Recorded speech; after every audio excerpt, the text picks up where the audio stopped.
And welcome everyone to Parting Shot Podcast. I am your host Carlin Bardsley. James Lynch not here this week. He is live on site at UFC 206 in Toronto, Ontario, Canada, my old hometown. I wish I was there today for a great night of fights. But hey, no need to worry. Joining me, picking up the slack, our good friend, the New Yorker, transplanted to Florida. I still get him to bust out the NY accent sometimes. The one, the only, the cage hero himself, Ian Parker. How you doing, my friend? I'm good, man. After a nice, long, awesome fight night, couldn't be better. It was, it started off a little bit rough. I was a little concerned. I wasn't quite sure how this was going to play out. I started watching, the prelims, mostly out of interest in Canadiana. I'm not going to lie to you there, but holy smokes, as soon as the main card got underway, we saw ourselves some doozies there. I mean, I literally had to go take a shower after the Doo Ho Choi Cub Swanson. I made it on Twitter. It was not a joke. I literally had to shower. It's amazing. You get a fight like that, and then you say to yourself, wow, how can it get better? And then you have Donald Cerrone versus Matt Brown. And then you say, wow, this is sick. And then you still have Max Holloway versus Anthony Pettis. So for everyone that was bitching about this Toronto card that we were going to get, you guys are idiots. This was awesome. Possibly two out of the best fights of the entire history of MMA. That was sick. Cub Swanson, by the way, I'm the only one that picked him last week. So, yeah, you are correct, sir. You know what? Yeah, I had the Korean Superboy who was going to take this one. I thought he was catching Cub Swanson at the right time. Cub Swanson showing that age is just a number. Doo Ho Choi had that weird, Notre Dame fighting Irish stance, and he was able to lay on that fast twitch left, but as the fight went on, those winging hooks from Swanson really, really landed. This damage. I was amazed that Doo Ho Choi's chin held up the way it did. Is that just youth? What is that, Ian Parker? We had no idea what. I don't think he's ever got punched before in all of his fights. So maybe after all those fights, him delivering them, he had a little bit of juice to give with those shots. That was an amazing fight. You know what? The only reason why I picked Cub is because I know how good Cub is when he's at his best, and Choi gave him the fight that Cub wants. And there was another thing, too. This is a huge step up in competition for such a young fighter. I still think it was a little rushed. Don't get me wrong. He's done work. He's knocked everyone out except for Cub. But everyone's forgetting Cub is almost like the Chad Mendez minus title fights of 145. He'll always be in the top 4, top 5 guys. I hate to even call him a gatekeeper because it's a tough fight for anyone in that division. And Choi is going to learn from experience. You could throw leather, but someone's eventually going to give it to you back. And Cub is no stranger to brawls. And my God, did he fight that fight well. Woo. Yeah, and you know what? You knew Cub was in the zone. He goes back after round 1, which I gave to Choi. But, again, that entire fight was fantastic back and forth action. And Greg Jackson says to him, what did the fish say that couldn't go forward anymore? Oh, damn. Yeah, Cub jumps in with that. I'm like, you know what? Cub's been here 1,000 times before. He's not shook at all. That's experience. I think when Jackson pretty much saw that Cub was taking everything Choi had to answer, they knew they were good. And then right after that, he comes out, takes Choi to the ground, and he stands him back up. He beats him up. I mean, Cub really, outside of taking a bunch of shots and getting dropped here and there, he fought his fight, cut, and then he hit that cartwheel kick that he throws at every single fight. I think of his 12-year fighting career, it's amazing that he finally landed it against the 11-year-old. So it was but no, what an awesome fight. That's definitely, I hope those guys get triple bonuses. That was sick. Yeah, but both those guys deserve, 6-figure bonuses, in my opinion, from Dana White. I hope he's spreading that Ari Gold money around backstage because, both those guys really deserve it. The one thing that was a little perplexing to me, Doo Ho Choi, he looked like a star now. Did you hear the reaction that he got, even in a losing effort from the Toronto crowd? Toronto crowd, unless you're a Canadian, typically reserved. They like to kind of sit and watch the action a little bit more. Were you not surprised by the love that Doo Ho Choi got from the Canadian faithful? Yeah, I was a little surprised. They also didn't really have a dog in that fight. I think they just wanted a brawl, and they got it. And, the Korean fighters, it's like their style, the Korean Zombie, the Korean Superboy. They both fight the same way, except one's definitely a lot more athletic than the other and looks a lot younger. No, listen, Toronto got an amazing card tonight. I was a little surprised that Cub didn't get as much love as Choi did, being that he won the fight. But you know what? Yeah, I'm surprised. Like you said, Canada usually just really supports their own, and then afterwards, when the fight's over, it's a good one to give it up. But that's awesome for Choi, because you know what? He does deserve stardom, whether he won or lost that fight. That fight was insane. I'm just curious to where he really goes from there. I don't know who they pair him up with at 145. Maybe they give him a little more, not a tune-up fight, but a more winnable fight. And then where do you go with Cub? It's going to be really interesting to see what they do with Choi. Will be. And what I'm really concerned about, Doo-Ho Choi, 25 years old. We just saw it with the Korean Zombie. This kid's got 2 years of mandatory military service ahead of him. That concerns me more than anything else. That to me is reason enough to defect. Doo-Ho Choi, I got a place in Taiwan here. You can crash on my couch. After the reaction you got in Toronto, I'm sure there's 1,000 places you can hang out there. Defect, Doo-Ho Choi. Don't get involved in this whole Kim Jong-un thing. We need you in the cage. I think that was the big reason why they gave him Cub Swanson at this point, probably with the timing. It was kind of like, listen, sink or swim now. We don't have time to invest in you, building you up. Because you know what? Just like Anthony Pettis tonight, if Pettis would have won, which we'll get into that later, dude's got a broken hand. So we don't even know how long he'll be out for regardless. So now after you kind of reminding me about the 2-year mandatory military situation, makes a little bit more sense why they pushed him into this fight. But now, who the fuck knows? Yeah, that's where we're at. Last thing on this fight, were you as uncomfortable as I was at the Joe Rogan's description of Doo-Ho Choi? He's an adorable teenage boy. I was like, holy shit, that's too much for me. I don't know. You know what? If Joe Rogan wasn't Joe Rogan and that was like a Kenny Florian saying it, then yeah, I would kind of be like, what is going on right now? But Rogan's a sicko, so I'm not going to even try and understand it. It's just Joe Rogan. It's just Joe Rogan. Yeah. So what it is, it was very bizarre that he called a male fighter adorable. For those that do call male fighters adorable, there's nothing wrong with that. That's your life choice. I don't have a problem with it. But not that there's anything wrong with that. Nothing wrong with it. That was definitely a bizarre way to describe him from Joe Rogan. So. Yeah, that was different. But Joe Rogan, like you said, gonna Joe Rogan. Before we get to the rest of the fights on the card, and there's a lot to talk about, I do want to ask, we had a lot of great fights, potentially fight of the year with Doo-Ho Choi and Cub Swanson. No slouch in Donald Cerrone and Matt Brown as well. And, of course, we had Louis Max and Pretty Tony taking us home in the main event. But was this fight 69.95 worthy in HD?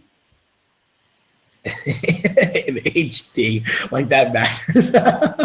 Well, $10 more. I don't know why, because HD is kind of ubiquitous now. But Sarah, was it worth the $70 to watch in HD? I think the card was worth it. This is why MMA is so challenging. And this is why when people ask me why do I watch Bellator sometimes, I don't say because it's free. I say literally if you watch them, they put on really entertaining fights. I mean, even Alessio Sakara versus Joey Beltran tonight. That was entertaining. Is that worth any money? No, I wouldn't have paid $1. I watch it because it was free.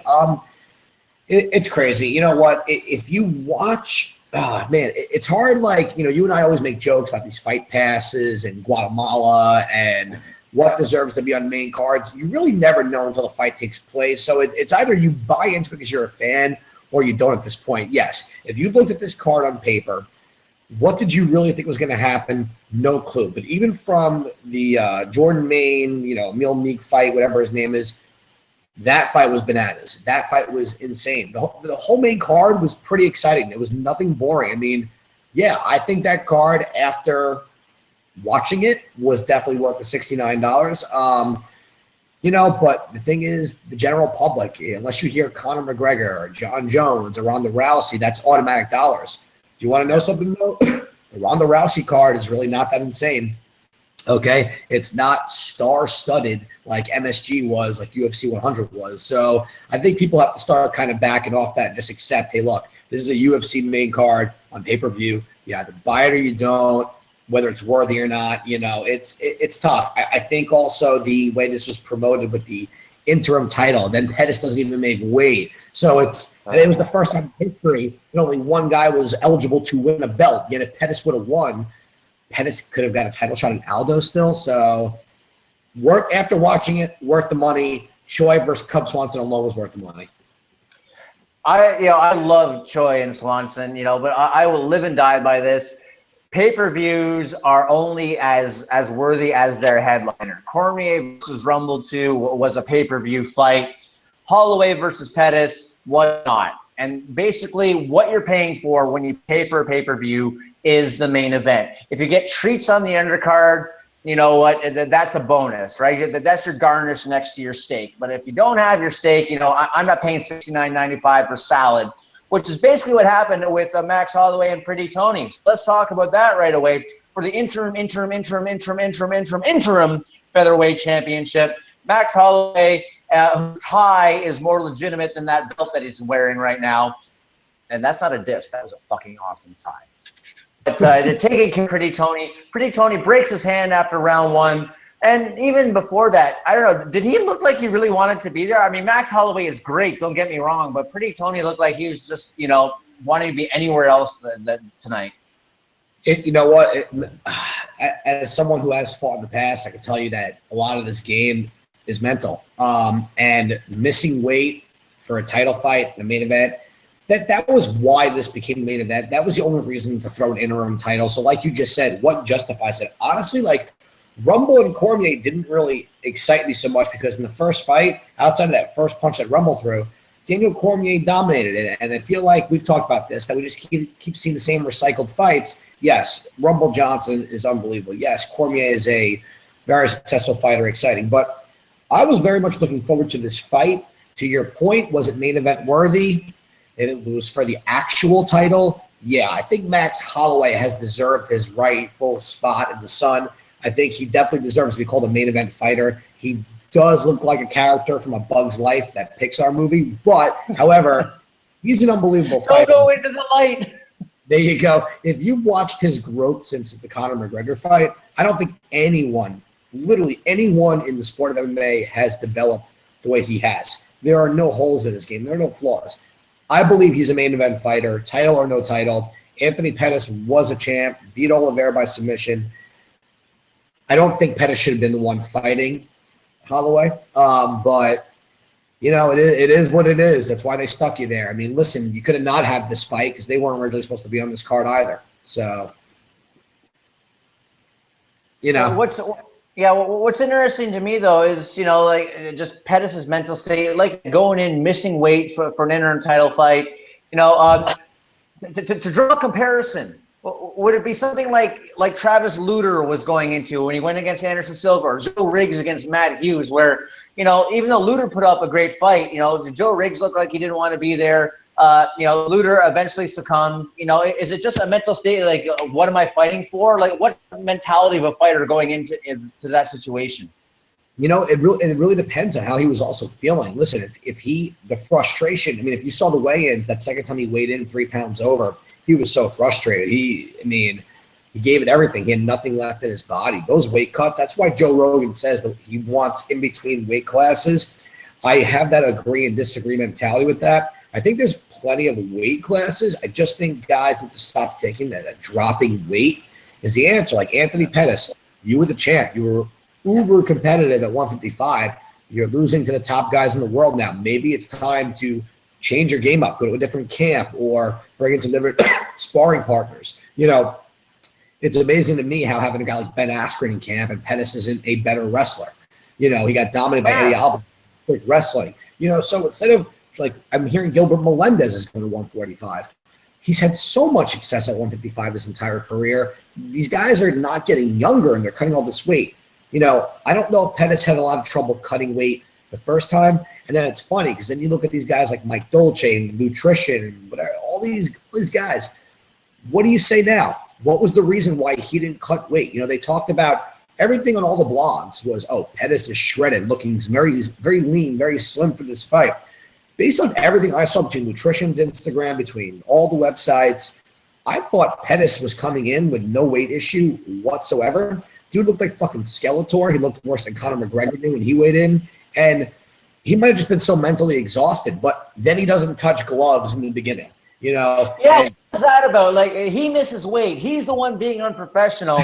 And he comes out, Max Holloway comes out to do the high five in the center of the cage. And, you know, Pettis is just like, nah. Who the hell is Anthony Pettis right now? You want to know something? And that's what sucks, because I was a huge fan of Pettis. I bought into his story. I liked when he was on that MTV show. Something with Jenks, whatever it was. He got to learn a lot about his family, you know, his loss, his tragedy, how he overcame that, all this stuff. You know, yet Holloway on Twitter is saying it sucks that he didn't make it, but I respect him as a fighter. I know he gave it his all in the weight. And Holloway doesn't turn the fight down. He's like, there's no way I'm not doing this fight. He goes in there and still goes like this. And Pettis, who didn't make weight, causes this belt to be even more of a joke.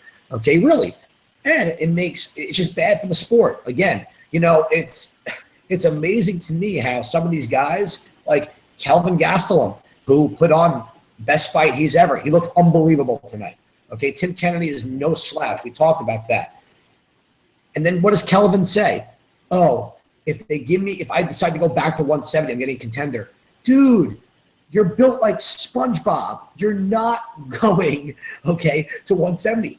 You just beat Tim Kennedy at 185 after going through all this bullshit you just went through. Dude, sick fight. You just beat Kennedy. Stay at middleweight. Like, you're undersized at middleweight. I actually think that he is a very odd body type for 170 as well. So, you know, for Anthony Pettis, he was mentally beat before he even went into this. And Holloway just that good. Bad combination.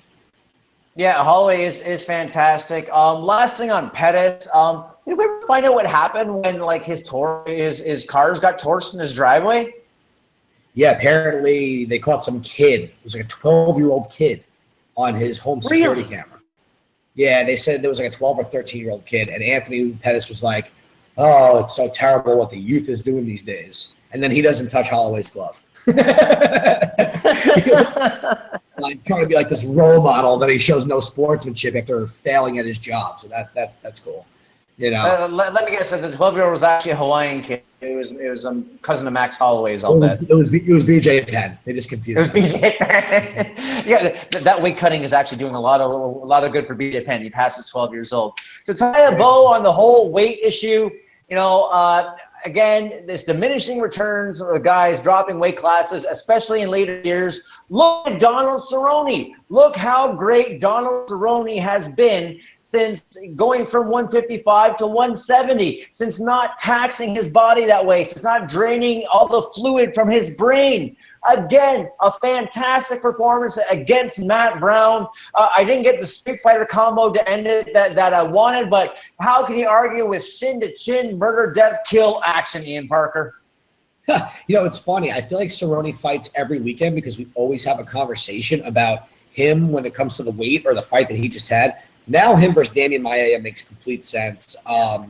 You know, it's funny. You know what? Matt Brown had his opportunities in that fight too, which kind of shows it was interesting. It kind of humbled Cerrone a little bit. Cerrone has not been challenged at 170 yet, so it's kind of a lot of people picked Brown because they felt like he was the type of pressure fighter that Cerrone would either fold against. And Brown's got a good jiu-jitsu game.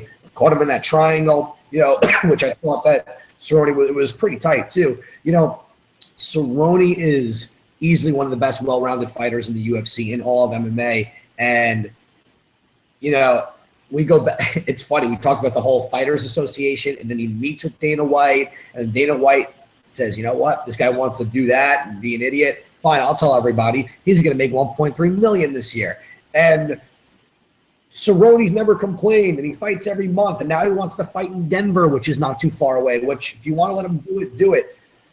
This just goes to show you that, you know, the weight cut, in my opinion, what I always felt when I was fighting, when I was training, when I was managing guys, fight where you're comfortable. Okay, yes, is it great to have a size advantage? But when you have no cardio, when it's bad on your heart, when the mental battle of getting through that weight cut takes away everything else from preparation for the fight, that's a real struggle. You know, when I was training, I probably walked around 175, 178, and I cut down to 145. and back then, it was tough. You wait till you got around 10 pounds away from the water weight, and then you cut it, and then there's guys like Gray Maynard. It's amazing. I'm surprised no one even mentioned this in the last 2 weeks. Gray Maynard made weight at 145. We didn't hear shit, and his cardio looked all right, even though that Ryan Hall fight was absolutely wacky as can be. Gray Maynard walks around at 190. I don't think people realize that. Guys like Gleison Tebow, Gray Maynard, if you hear that Tebow goes to 145, I'm gonna throw up, okay? Because it's unbelievable. Like Chris Wyman, for example, obviously a friend of mine, but he was with Volante in Albany this week, and he got on the scale during his Instagram, and it showed that he was around 225. The dude doesn't kill himself. He's made weight. He's figured out the science. He diets well. A lot of these guys do it correctly, and these other guys, like I think we forget, Rumble Johnson used to fight at 170, and then he fought at heavyweight against Arlovsky. These weight cuts. Ed Herman went back to 205, and even though Ed Herman's at this point probably taking so much damage, he's like a Nate Quarry robot, but he won 2 out of the 3 fights at 205 when he returned. So I think these guys you're going to see this happen pretty often. I'm starting to think that instead of being like, all right, I'm not doing that great in this weight class, maybe I should go down, it's maybe, fuck it, I'm going to stay on my weight. Most of these guys who jumped up look great. Guys like Krylov and Serkinov, if they want to go from heavyweight to 205, that's a totally different story. Heavyweight is essentially 207 pounds at this point. So like Forrest Griffin, remember that picture that came out a while ago when he stood next to John Jones and Arlovsky? Jones looked like the biggest guy. Arlovsky looked like the smallest. So some of these guys in these lighter weight classes need to really be careful. The only guy who justifies going from 185 to 145 ever was Kenny Florian. Yeah, Kenny Florian had like a weight belt on and was shoving barbells in his pants, even to look like he belonged at 185. Diego Sanchez literally fought at 185, and then Sanchez went to 170 where he beat Riggs, and he goes to 155 to fight DJ Penn, and then he's at 145, and Florian got a title shot in every single weight class that you could possibly name. It's going to start getting scarier. And guys like Pettis right now, you beat Oliveira. Fantastic. Look what happened tonight against essentially the best guy at 145. Pettis could compete at 155. I hate to see guys look like that and then don't even come out on top. It's terrible. And we're not even talking about the most famous example, Matt Serra. Going up to 175 pounds, dethroning George St. Pierre. And, at that point in Matt Serra's life, I thought he looked great at 170 pounds. I thought his power translated better even afterwards when he fought Matt Hughes, even though, that issue had cooled a lot by that point. And now you look at Matt Serra, and the guy looks like a goddamn bowling ball. And Matt was a former coach of mine when I was training up in New York. But here's what happened with that, though. So Matt returned, Matt was essentially done fighting. And then and when he originally fought at 55, he probably would have actually been a 45er at that point. And when he fought at 55 against Carl Parisi and all that stuff, he was a healthy 55 and he was just strictly jiu-jitsu, but he still had power in his hands. When he fought GSP, and if you look at his build, he didn't look like he had a whole lot of fat on him still. Serra carries a lot of upper body muscle. He's very top heavy, and low center of gravity. He's not a tall guy, obviously, but he is somebody who said, you know what? I'm going to go on the show. And when you saw the guys on the show, you had to know that it was going to be Serra and Lytle in that weight class. There was no one else there. If Serra would have lost to Shoney Carter, I don't think so. Okay, again. It was the Shoney show, baby. Matt even said, if I lose to Shoney, we got, if he throw that, and he threw that spinning back fist too, which is unbelievable. Yeah, you got to love that. Come on, you got to put Shoney. Sarah went in with the best mindset at all. I had nothing to lose, and George underestimated him. But you know what? Then after that, he fought Trigg, which he won. The Matt Hughes, I actually thought Sarah did win by split decision in that, and just some guys, they don't understand until they do it how good they feel. They think they're going to be so undersized. When you have that energy, that cardio back, the size doesn't matter. If you look at our most dominant heavyweight champions, most of them are undersized heavyweights. Cain Velasquez is not the biggest heavyweight that's ever graced the planet. He's, 235, 240? Remember, Brock Lesnar had a cut from 289 or 290 to get to that weight. Yeah. So people, and why these heavyweights? Look at Cormier. Cormier was undefeated at heavyweight. You know? Yeah, Randy Couture, another guy that, like was making 205 comfortably, had two great runs at heavyweight. Randy Couture, I mean, guys like Arlovsky, not saying that he's any great shakes, just some of these guys, you don't have to be 265 anymore. Understand that maybe the speed, maybe there's a different level. I mean, I'm seeing a lot of guys who jump up in weight class in the power. I mean, look at Cerrone. I don't think he had this many dominant knockouts, even at 55. I mean, or just nothing's changed with him. It's really great. I'm hoping people kind of take watch to what Cerrone's really doing and understand, because he looked kind of small next to Matt Brown, and yet look what he's doing. So and staying in that same vein, talking about the weight, we're going to move on to Kelvin Gastelum and Tim Kennedy now. Tim Kennedy almost looked the weight class of Kelvin Gastelum. Kelvin Gastelum got it done. Was it a case of the layoff for Tim Kennedy? Was it a case of Kelvin Gastelum's proper home being at 185? Was it both? Was it neither? What was it? Dude, Tim Kennedy looks like he could fight at heavyweight. That dude looks like He-Man. It's unreal. You know what? Oh, man, I don't know if Kelvin Gastelum just felt like he had everything to prove at this point, and just needed some sort of win to get the leverage, but Kennedy did what Kennedy usually does, in the first round of fights. He grinds guys out, and gassed. I really don't. I've never seen Kennedy like that. That was super he fun. did not look like the same fighter coming around too, did he? Maybe the ring rust is real. Maybe someone with Tim Kennedy's experience, the ring rust still had a factor.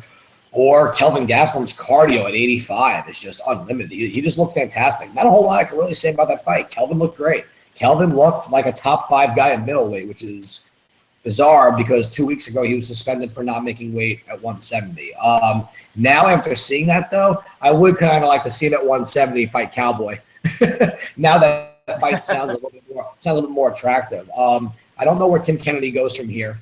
I don't know if his mind is more on the Fighter Association or the military or whatever it was, but that was a piss poor fight. Hitler? That's what he's wondering. The entire fight, he looked like he was wondering, where's Hitler?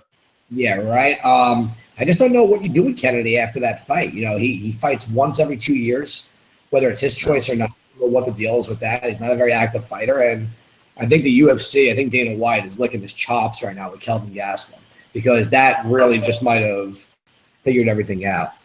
But what do you do with Gastelum? Because he wants to go to 170. Doesn't he look better at 85?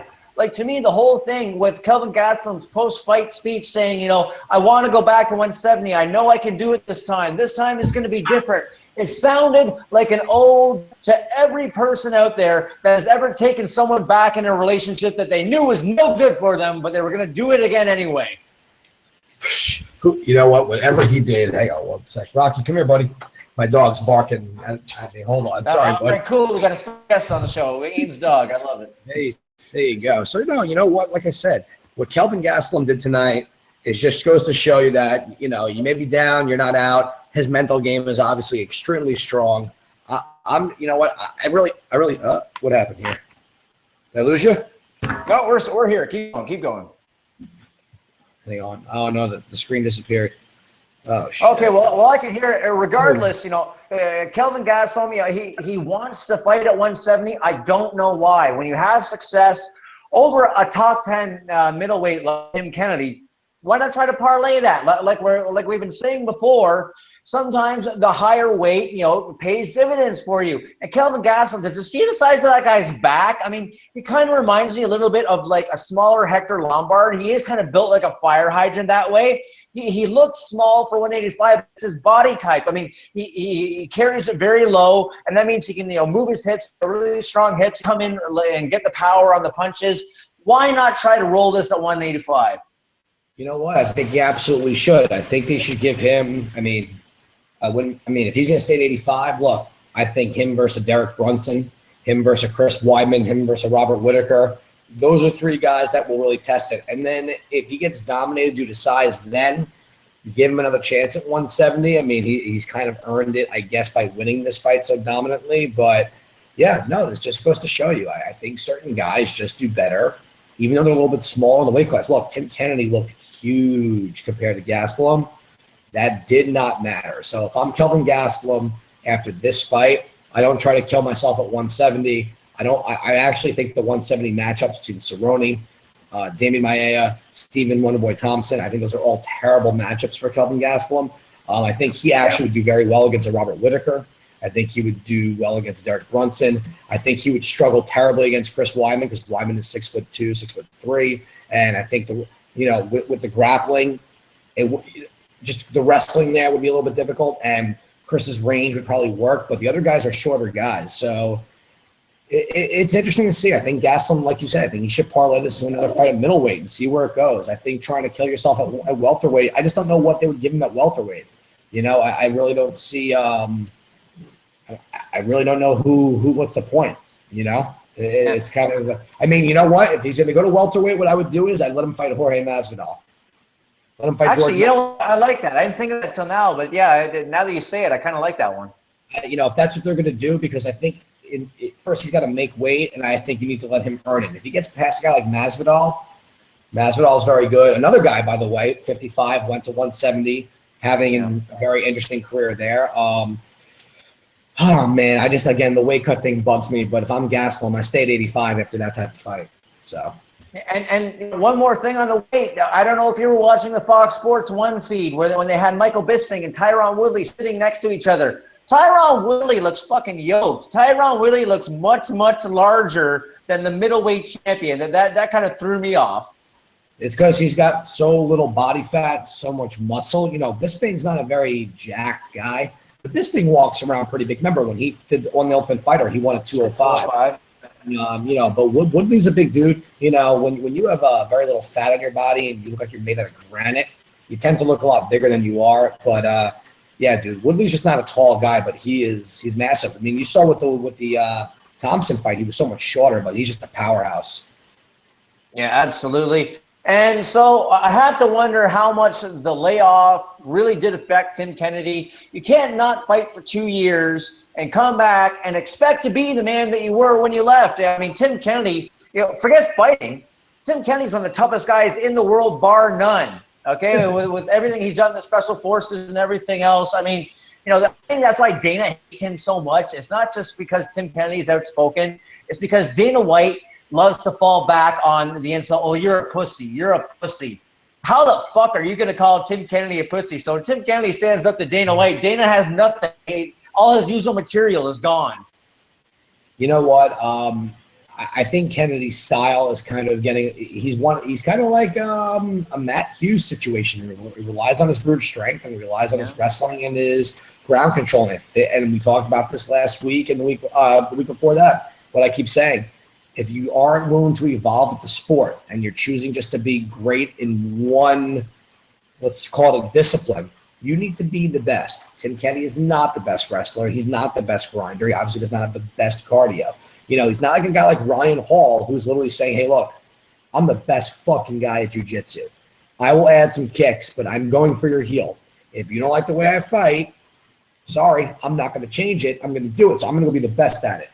Kennedy's style is not against a guy like Kelvin. Kelvin's also a good wrestler, also a good grappler, and it just didn't work out for him tonight. So I think the ring rust played I would like to see Kennedy come back. I just, again, I don't know what you do for him next. So. And I think you have to give Kennedy a one-round advantage in every fight he goes into just for his walkout music. I mean, Allison Chains the Rooster, I think, is bar none the best MMA walkout happening today.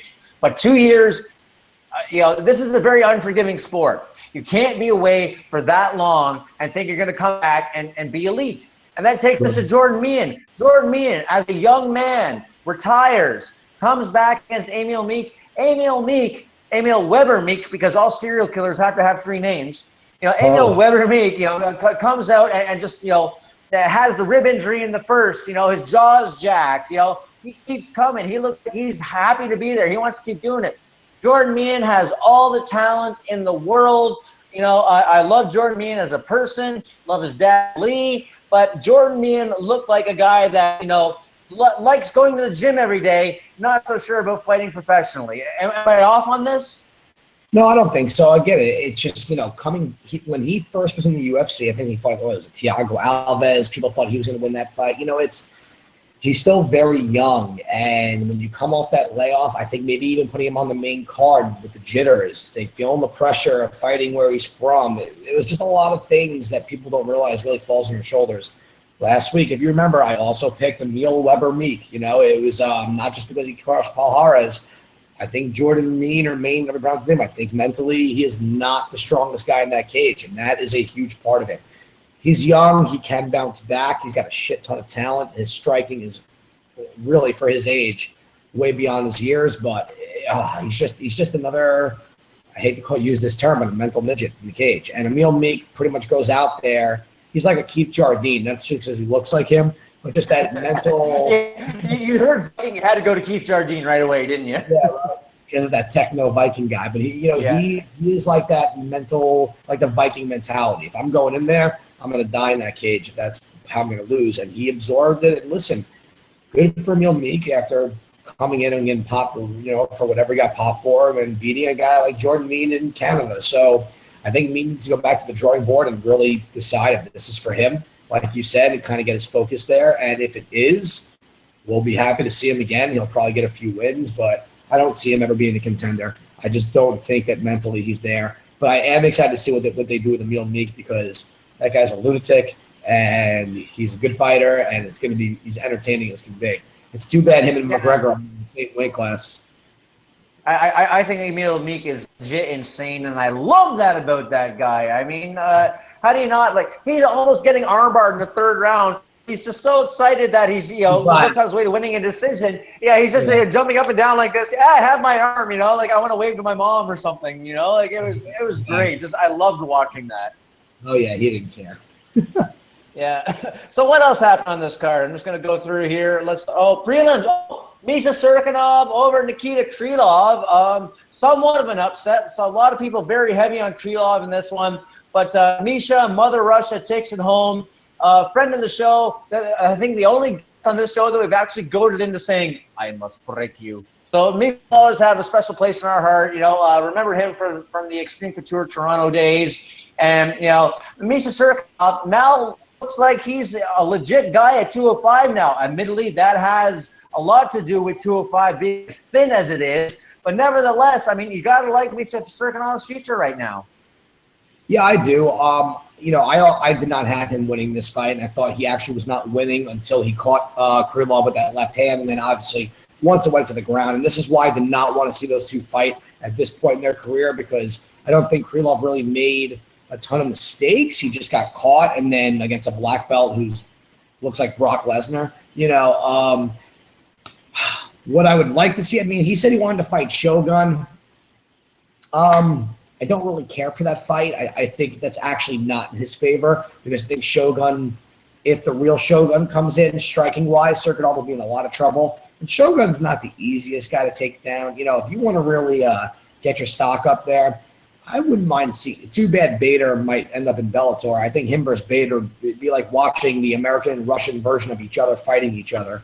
I wouldn't mind seeing Serkinov fight OSP.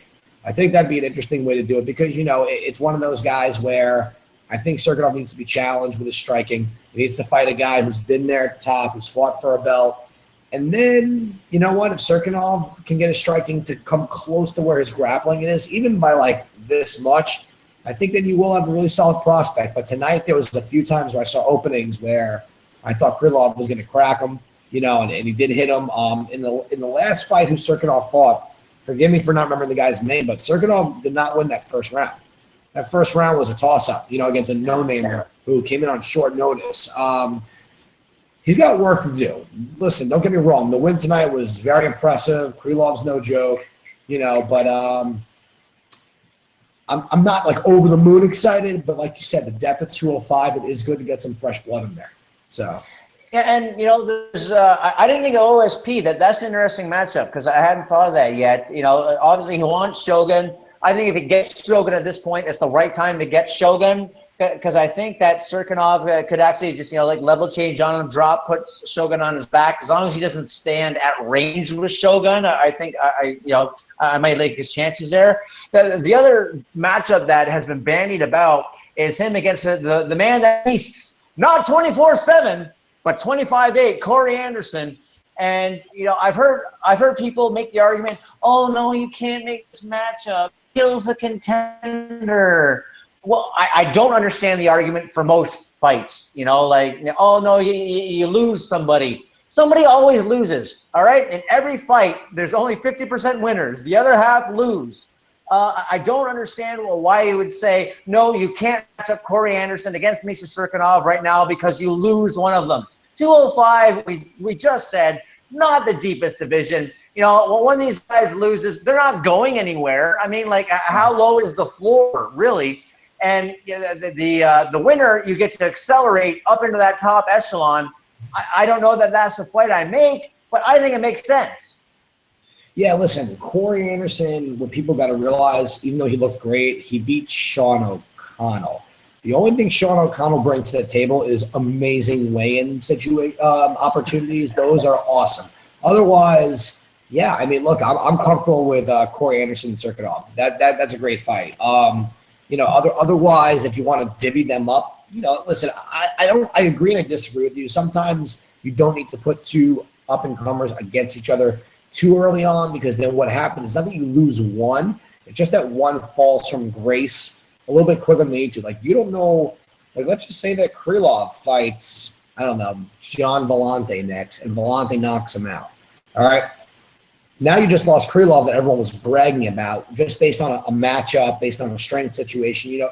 For that division, I think more importantly than any other ones, and I know what you're saying, and I don't disagree. But like Cirkunov versus Krylov did not need to happen tonight.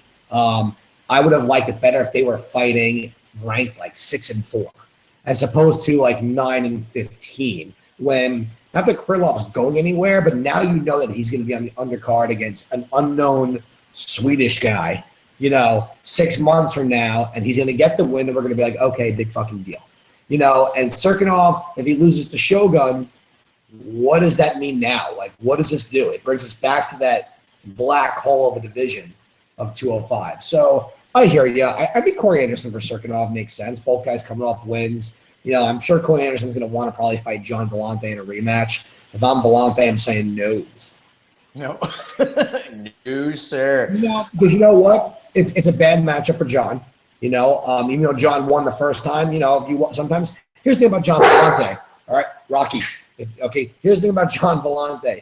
Extremely talented, unbelievable athlete, gets too involved in brawls. And when that happens, and he throws caution to the wind, that's when he loses fights or makes fights a little more competitive than they should be. This guy he fought last night, it shouldn't even have been an opportunity for him to lose. He should have crushed him. John's an excellent, successful wrestler, and he does not wrestle anymore. So, it's little things like that. But Corey Anderson for Cirkunov, I'll buy it.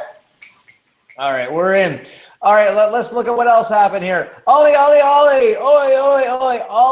Obed Mercier, showing that his striking game has really evolved, taking out Drew Dober. I mean, Oli, he seemed to really kind of look a little bit stiff in footwork. It looked like he was still kind of counting the punches off a bit, but they were landing, and they were landing with ferocity. I mean, this guy had some power in his hands. You don't want to go to the floor with him. Is this next step in the evolution of OAM? Yeah, absolutely. Listen, you have a guy who is black belt in judo, great grappler, brown belt in jiu-jitsu, great wrestler, and you're watching him drop a guy who was like a Muay Thai kickboxing national champion the last 3 out of 5 years. So it was good to see that. Here's the thing with Mercier is that he's very hesitant to throw the punches because it's not his comfort zone. He wants to just do enough to take it to where he's dangerous. And tonight, I don't think his plan, even when he got into that position, he didn't do it because he had to. He did it because that's where it just happened to go, where the fight felt natural, where it organically went to. You and I went about this on Twitter, and it was pretty coincidental at the time, but I think his striking is definitely coming along. I think a step up in competition is needed. Get a little bit of fresh blood in that division, and now you got a guy like this who's showing that he's stepping his game up, and he's not just – listen, he's a guy who's been dominating just by taking guys to the ground. He could have been like, you know what, my hands are good enough. I'm just going to keep doing what I do, but he's obviously a student of the game, and it's refreshing to see, and very respectable win over a guy like Dober, who's pretty tough. And I hope, as much as I laud him for taking the steps to improve his striking game. I hope he doesn't become one of these guys that we've talked about before on this show that has just an amazing ground game, but falls in love with the hands. He's a striker. You know, I don't think he will. I think he's a cerebral enough guy that he won't do that. But I do worry about that for him. The more confidence, the more times he starts tagging guys on the way up. The other thing is, you know, you got to look at the Canadian market. You know, with George St. Pierre gone, there's a big black hole there. Rory McDonald's in Bellator. After that 1-2, there's a steep drop in Canadian marketable talent. Right now, you've got Ali and you've got Elias Theodoro, and really those are the only two guys I can see UFC really putting a marketing push behind and bringing in Canadian fans and Canadian dollars. Elias is going to fight, I think, February in Halifax. Ali, though, you know, he's got just such an affable personality. I mean, like, they asked him afterwards, you know, would you like to fight Conor McGregor? He goes, that would be dumb for me to say that right now, wouldn't it? I mean, he's just got such a likable sense about him. And it doesn't hurt that he's French-Canadian. French-Canadians, you know, huge fight fans. You know, I see big-ticket dollars in this guy's future fighting in Canada. You know what? The only people that are going to get the marketing dollars are the ones who could cut these professional wrestling promos. As much as you hate to hear it, it's just where the personality comes out. I think if you watched the Albany last night, Vellante was hysterical. He said, "Oh, Joe Silva, he's killing it over there in Candy Crush instead of watching my fight." You know, he said funny things. These guys have to show their personality. But I think Mercier is going to be that guy. I would love it. Is it going to happen anytime soon? Probably not. I think someone like him, what will speak volumes is the next step up in competition. If he fights a guy in the top 10, he wins as dominantly as he did tonight. That's when the UFC marketing machine will get behind him. But until then, no one's jumping out of their seats saying, like, oh, this is the next GSP. Don't get me wrong. You're right. There are only a few guys, 3 of them probably from Canada that you could do marketing behind. But even like, you know, Elias Theodoro, he's a good-looking guy. He speaks well. He's got a good personality. But if he doesn't get the big wins, you can't get behind like that. Like McGregor, there was nothing that crazy until he fought Poirier. You know, that was when the attention really happened. You know, when he knocked out Brimage, no one cared. Holloway at the time, whatever. You heard about this Irish guy. But then all of a sudden, he was calling people out. Dennis Siver, not a big deal. But then with the Poirier fight with O'Connor, really had that. As my friend Mark would like to say, God flow to him. You know, I think Mercier will have his time. Just keep doing what he's doing. And if he does it, naturally that marketing will come behind him. All right. One thing I don't want to devote a lot of time to this, but I do want to mention it. Val Letourneau and Pereira. I mean, it was a very boring fight. Don't get me wrong, but I can't help if this went the wrong way. I mean, Letourneau was using her reach, using the striking advantage. I thought she had 2 in the bank easy going into round 3. Admittedly, I kind of zoned out during round 3. I think I went and made breakfast or something like that. But I don't know. When I heard the scorecards, I'm like, really? What did I miss in the first 2 rounds where you give them to Pereira? I actually thought Pereira won round 2 if you're going to give it to somebody just because of her output. But honestly, who cares? You know, and what surprises is that they didn't give it to Letourneau in Canada either. You know what? I don't really know how they could have gave it to Pereira. I think if anyone did win that fight, it wasn't, especially with the takedown. You know, and she was landing the only significant shots in that round. Like you said, let's not spend a whole lot of time on it because there's really no sense behind it. It's a shame because Letourneau is a good fighter. She's been around for a bit. Missed weight, so I have no sympathy. You know, missed weight, no sympathy, and you're fighting someone in where you're from against a newcomer, and you lose by split decision. Sucks. Yeah, it's upsetting, you know, especially because, you know, like, you know, there's a lot of people high on Letourneau, you know, moving down in weight, you know, saying, you know, it's okay, you know, like now she'll find the right weight class. Look really almost oversized, you know, just as a frame. Look very gaunt in the actual fight. I mean, you know, I said this when she lost a while back. I think maybe Valerie Letourneau's day in the sun is over. You know, she's a great human being, a very good fighter, but, you know, maybe her time is now to focus on being, you know, the best possible mother in the world and, you know, finding another outlet for her creative and athletic energy, because I don't know where she goes from here as far as professional fighting goes. Yeah, like I said, I don't have a whole lot to really give you on this one. The fight was really crappy.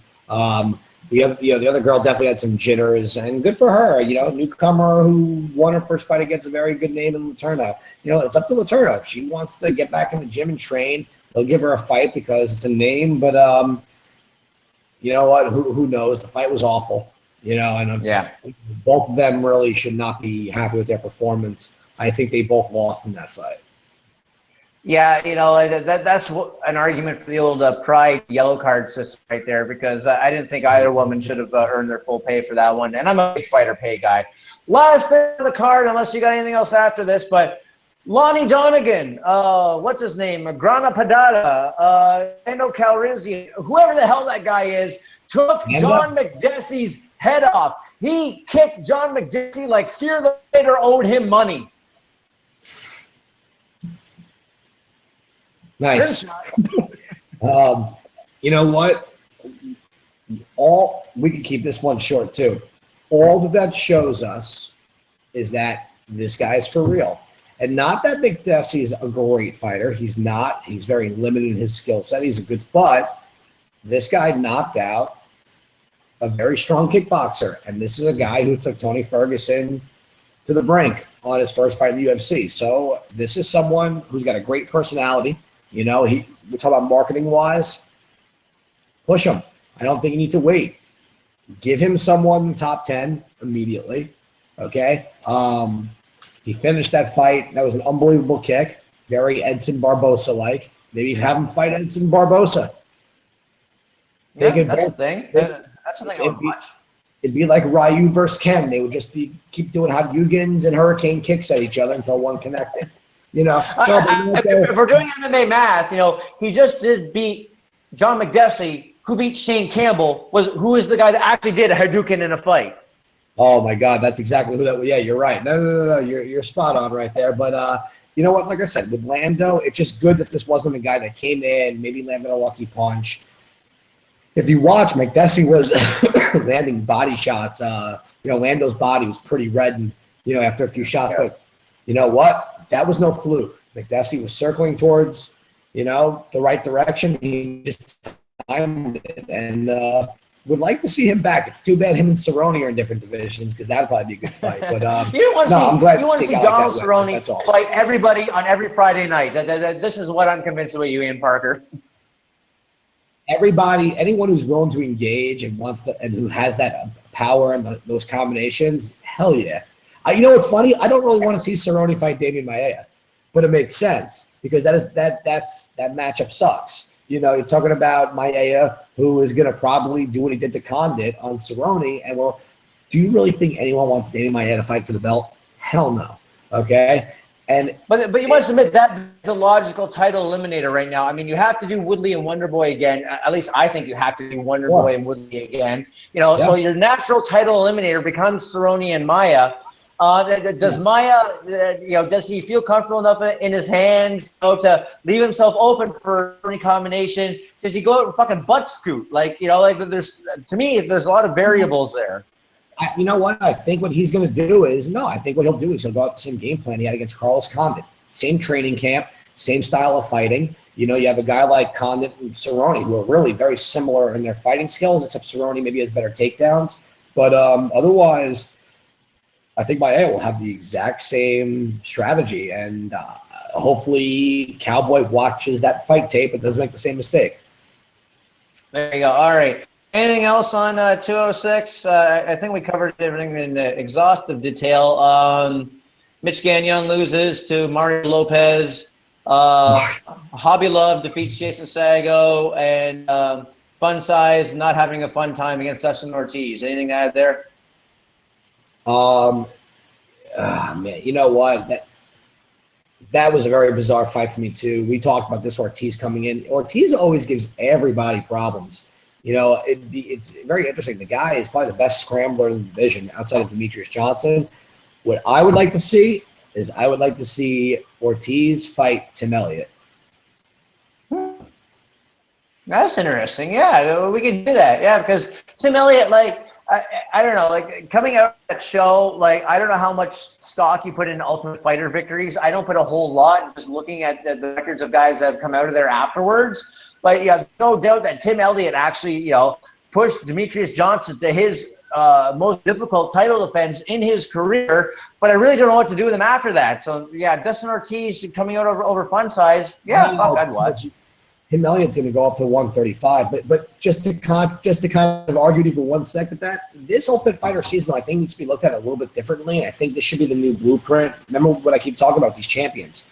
You had guys that were pretty decent. I mean, listen, Matt Schnell went up and fought Rob Font and got knocked out. Before he did, he looked pretty good. He took that fight on 10 days' notice in a weight class above where he fights. So, it's I think with this year's Ultimate Fighter this season, you could take it a little bit more seriously because these guys were there was no guys in there like, oh my God, what was that guy's name? Freaking when Cole Miller was on the show, what was it Weems? That guy Weems who, the wrestler.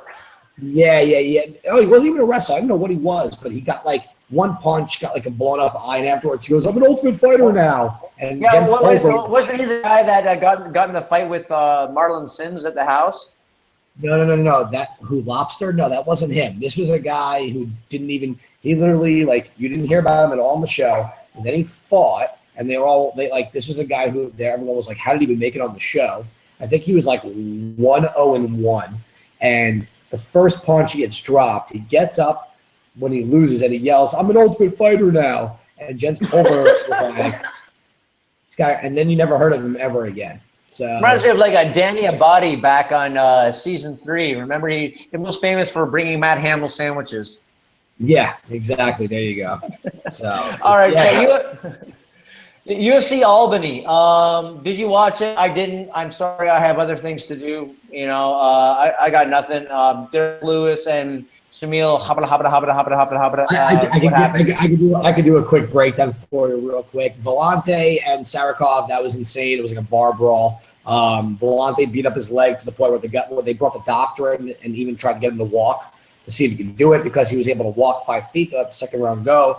Volante, was throwing combos, let the leg, dropped them. They stopped the fight.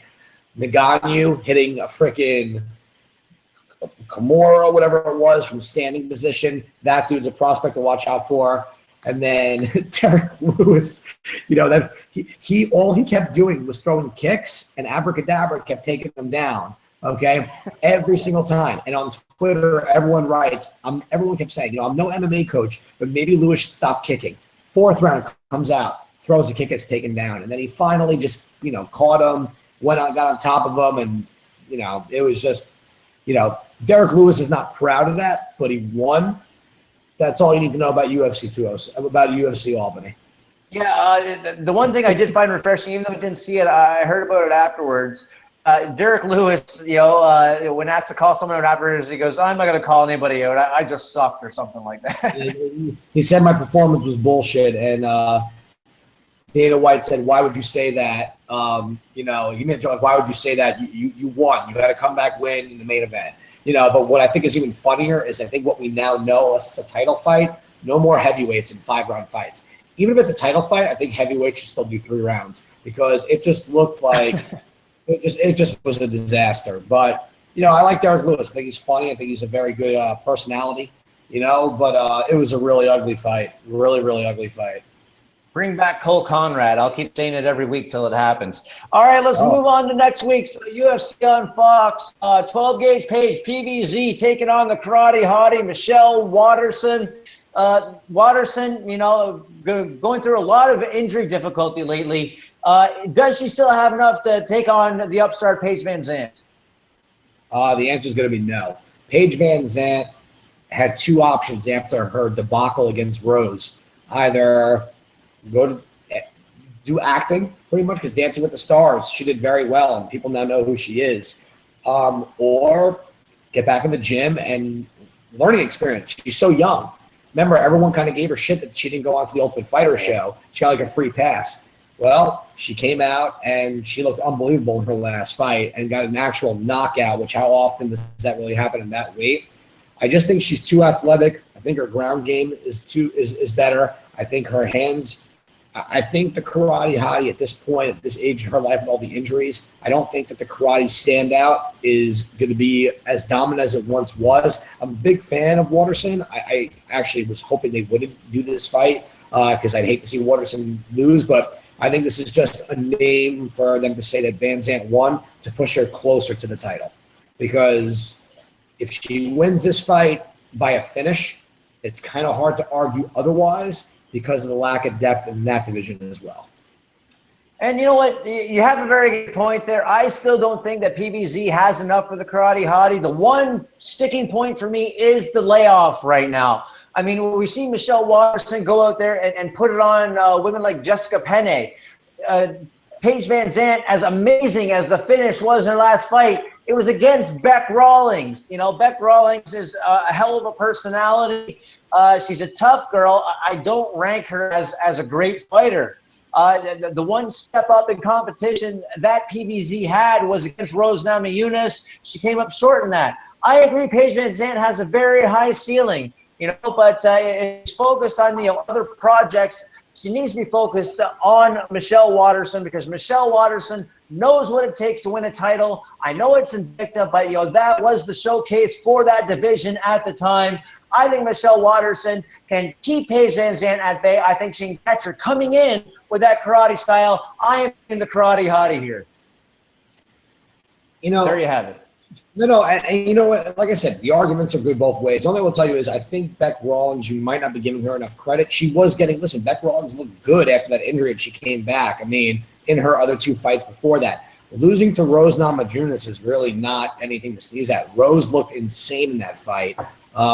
Remember, Rose is one fight away from a title. So, you know, it was one of those at the time. Are they pushing Paige too quickly? At that time, I thought it was a mistake to go against Rose because I think that Rose in a match against JJ, Joanna Champion, would be a really insane fight. Just a shame that she hasn't gotten there yet. But no, it's going to be an exciting fight. I just think Paige's athleticism with her youth will play a factor. And I think her cardio is a lot better than Waterson's too. But we'll see. It's going to be a fun fight. I'm really looking forward to this. You know, I think it's going to be a good one. The rest of the card, looking at it here, we've got Sage Northcutt and Mickey Gall as the semi-main on UFC on Fox card.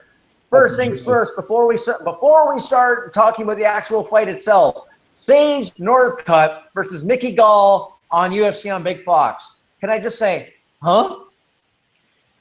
I really don't understand. Yeah, I think the mystique of Sage Northcutt is gone. Listen, the kid's got talent. He looks like a Ken doll. He looks like he's chiseled. Who gives a shit? Look, if you can't win, we know you're being fed these fights to win for popularity, and you're barely winning and you're losing.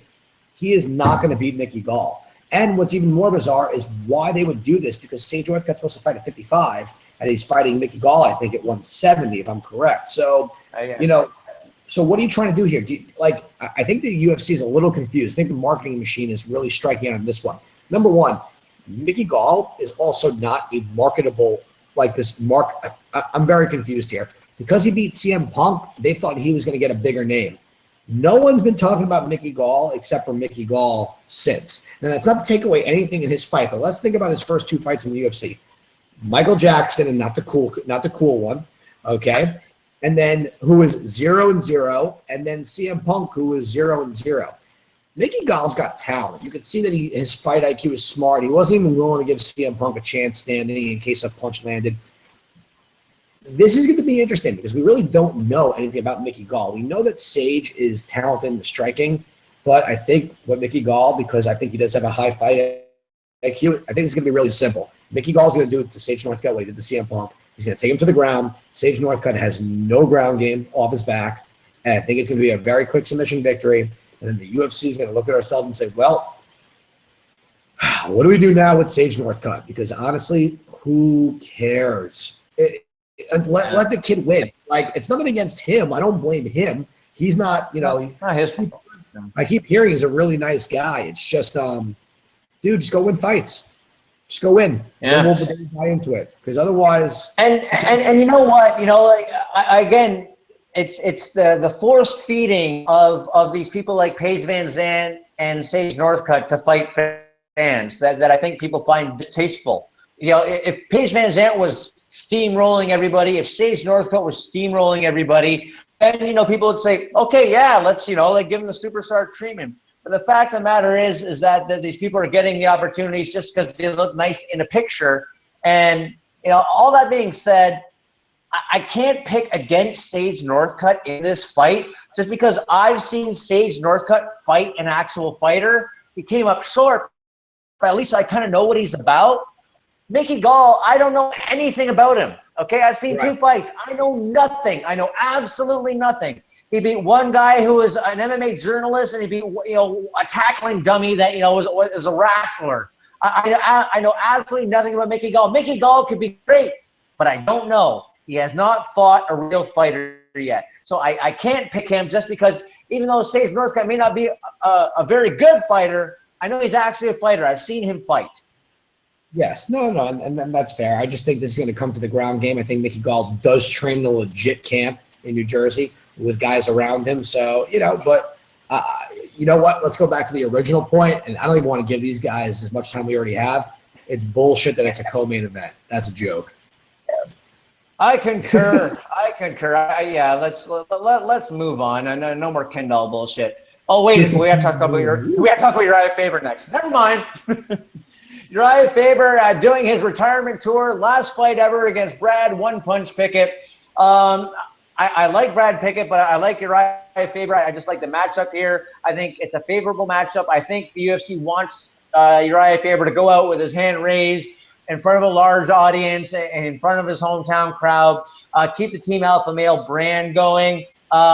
Pickett, unless, you know, he catches Faber hard, I don't see a path to victory for Brad Pickett here. Pickett's no joke, but he's been on the downside of his career, so I agree. It's a good enough name to give Faber, although Faber really has not looked very the fight against Dominic Cruz, it's like he didn't want to be there. And I actually thought that, you know, Faber's athleticism could have given him a shot, but yeah, just give Faber the win, call it a career. You know, he's pretty much the reason why the UFC has a 145, 135 pound division. He's done so much. He's a good guy. So yeah, I'll take Faber. Like I said, I think Pickett's over the hill. I think he's done as well. You know, I think he's more into promoting his organization, you know, in England. And yeah, I agree with you. I don't think he's going to throw anything at unless he gets a counterpunch that catches Faber. Otherwise, I think Faber will win this by submission. And you know what? It'll be a nice send-off for Uriah Faber, too. Like you say, a guy who's done so much for the sport in the lower weight classes.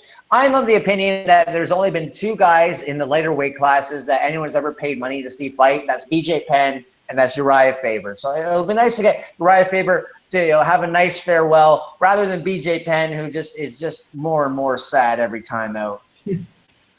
I agree with you on that one. All right.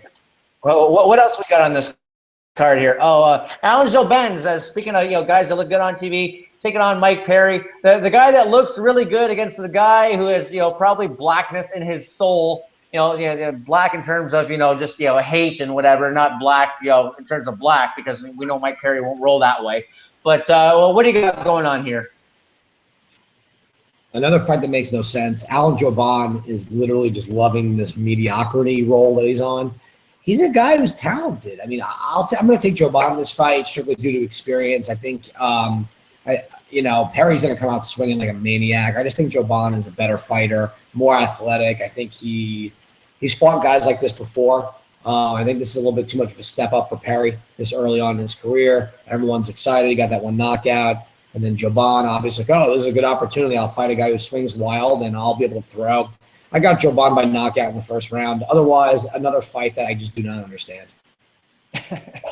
And then from there, you know, like we don't have a lot happening on the undercard. I'll read you some names, and you can tell me if you want to talk about anything here. Cole Miller against Mizuto Hirota. You got anything there? Okay, so here's the only thing about that fight. I'm a big Cole Miller fan. You know, him and I have hung out before. He's gotten screwed a lot by the UFC. I just hope he gets a win. I hope he gets paid. He's I don't think people realize he's been around for a really long time in the UFC. I just hope he gets the victory there.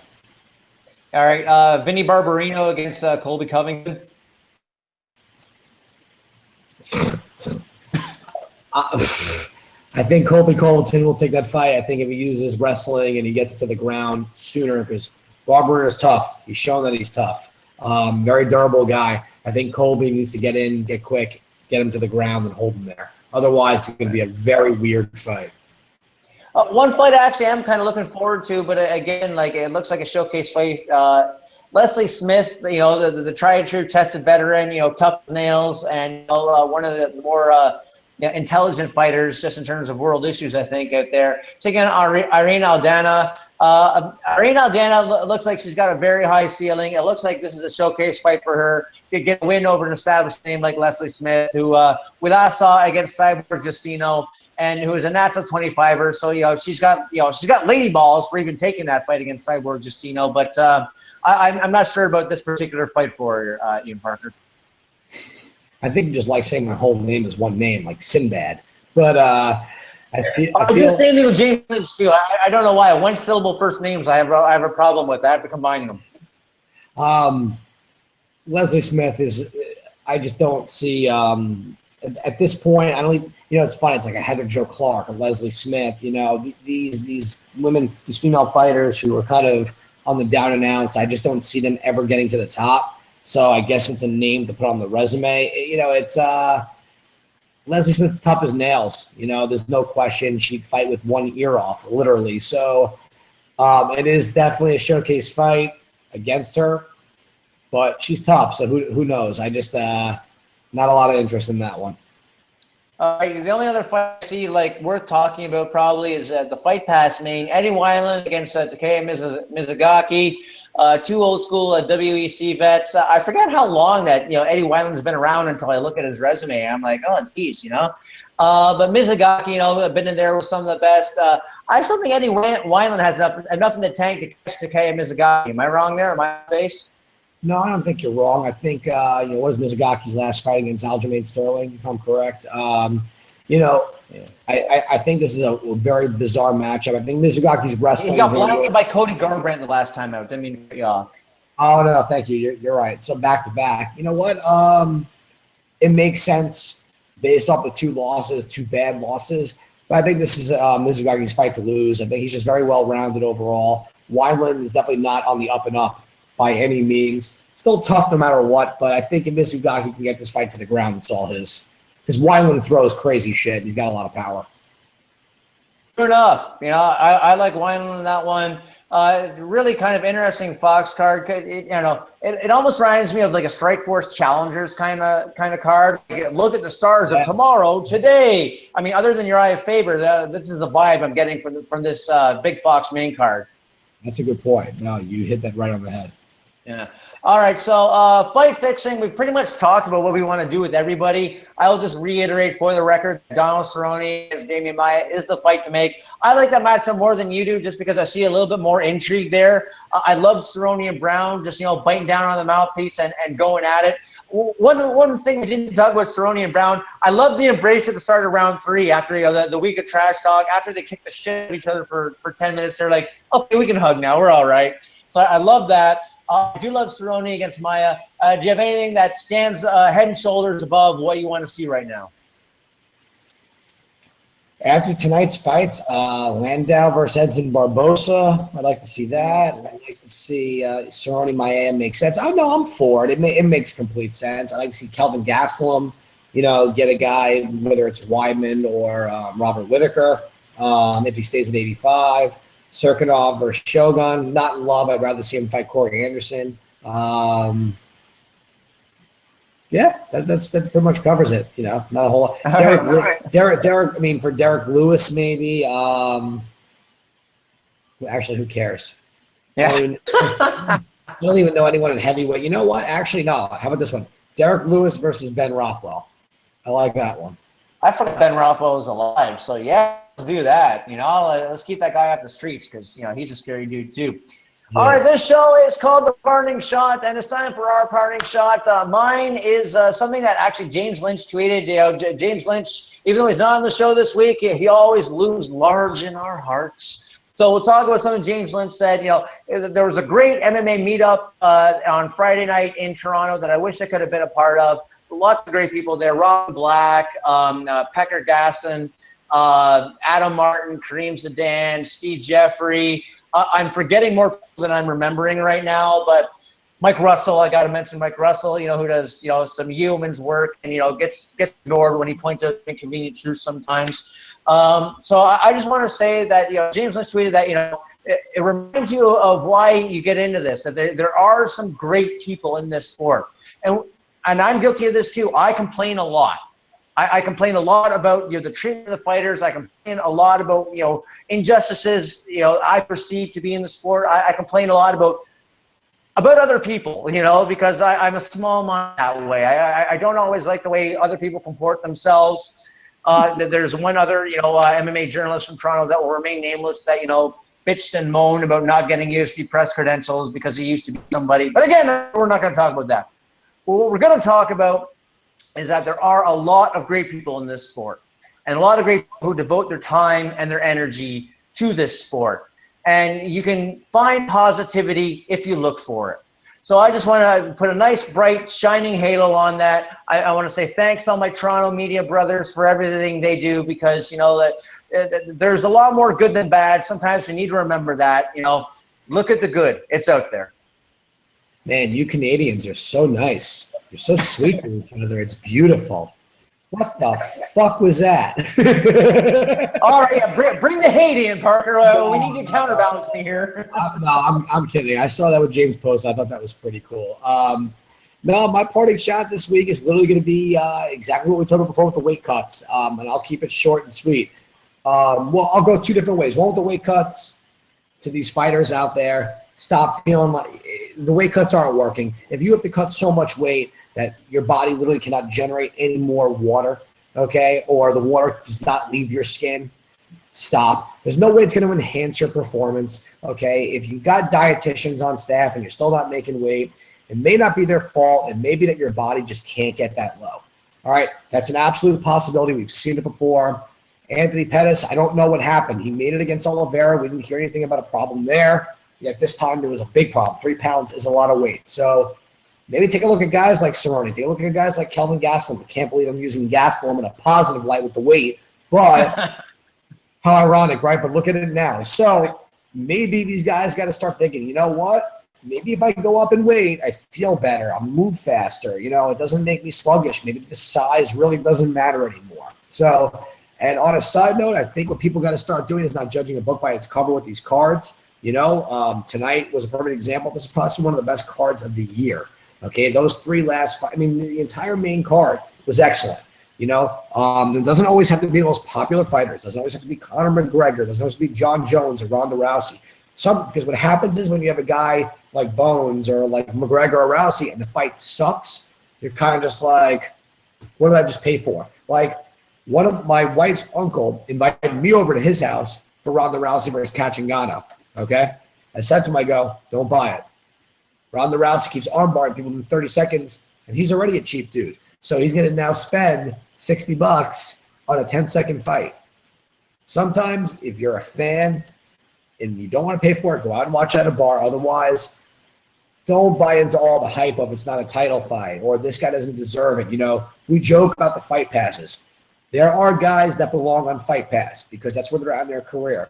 There are guys who are main cards, elite, type main event guys. Max Holloway versus Anthony Pettis is main event credential situation. Now, is it worth $69 to your point?